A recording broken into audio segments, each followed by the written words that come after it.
Hey guys, আজ তোমাদের সাথে শেয়ার করব আমার ফিল্ডের একটা দিন। আজ ফিল্ড ছিল দুপুর 4টাতে, আর আকাশটা দেখো, পুরো শরতের আকাশ লাগছে। তো রোজকার মতোই চলে গেছিলাম শিয়ালদা। তারপর শিয়ালদা থেকে হেঁটে পৌঁছাই মেডিকেল কলেজ। আর কলেজের অপোজিটেই ছিল আমাদের লোকেশন। এনজিওটা এত গলির ভিতরে ছিল যে আমাদের 1 ঘন্টা লেগে যায় করতে। তারপর গিয়ে আমাদের কাজ শুরু করি। বাচ্চাগুলো খুব কিউট ছিল, আর একটা ব্যাড ডে কীভাবে গুড ডে হয়ে যেতে পারে এটার প্রমাণ কালকের দিনটা।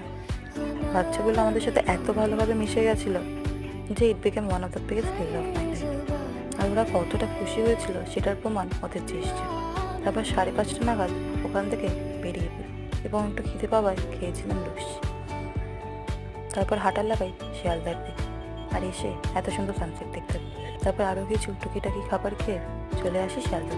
আর রাতের শিয়ালদা স্টেশনকে ঠিক আলাদাই লাগছে। তারপর শিয়ালদা থেকে ট্রেন ধরে চলে আসি বাড়ি। তোমাদের ব্লগটা কেমন লাগলো জানিও।